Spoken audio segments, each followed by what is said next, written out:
పోలీసులు కూడా వాళ్ళకి మాత్రమే సపోర్ట్ చేస్తున్నారు. ఏం లేదు సార్, మేము ఇక్కడ కోరుకునేది ఏంటంటే మా పాపకు అన్యాయం జరుగుతుంది, మాకు న్యాయం జరగట్లేదు.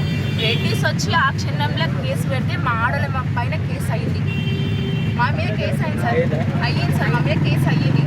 మా మీద ఎందుకు కేసు అయింది సార్? కొట్టేది వాళ్ళ వంతే, చంపేది వాళ్ళ వంతే, మాటలు అల్లేది వాళ్ళ వంతే, కేసులు అయ్యేది వాళ్ళ వంతేనా సార్?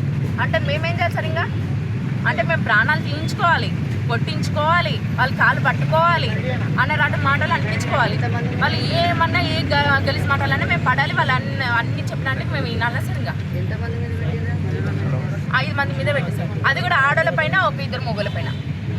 ఆడలం మేము కొట్టినామంటే మేడం, ఆడలం వాళ్ళు ఒక్కొక్కరు దున్నపోతులాగా పంది బలిచిన కొడుకులు, రెడ్డిస్ కొడుకులు. మేము ఆడలం కొడతామా సార్? మేము ఆడలం కొడతామా? మేము ఆడలం కొట్టిన దెబ్బలు చూపించామనండి. వాళ్ళు కొట్టిన దెబ్బలు మా ఆడల పైన మేము ఎక్కడెక్కడ చేసి మేము చూపిస్తాం. మా ఆడల ఎక్కడెక్కడ మేము కొట్టినా ఆ దెబ్బలకు మేము చూపించామని, వాళ్ళకి ఎంత ఖర్చు అయిందో, వాళ్ళ దెబ్బలకు ఎంత అయిందో మేము ట్రీట్మెంట్ ఇప్పిస్తాము. మా పాపని మాకు తిరిగి ఇచ్చాము సార్. మేము పెట్టిన కేసు మేము రిటర్న్ తీసుకుంటాం. వాళ్ళు పెట్టి వాళ్ళు ఇచ్చిన కేసు రిటర్న్ తీసుకోకపోయి ఎంతవరకు అయినా పోరాడతాం సార్. మేము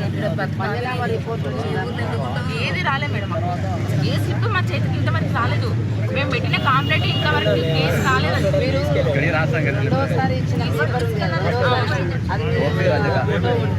ఫోటో ఉంది మేడం, ఇక్కడే చేస్తాం, మేము ఇక్కడే ఉంటాం.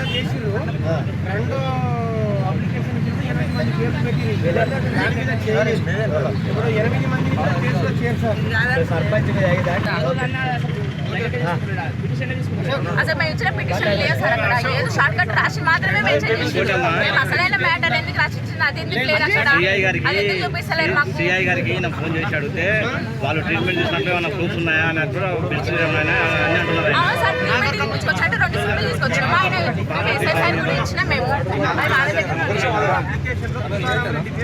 ఉంది సార్, ఉంది సార్.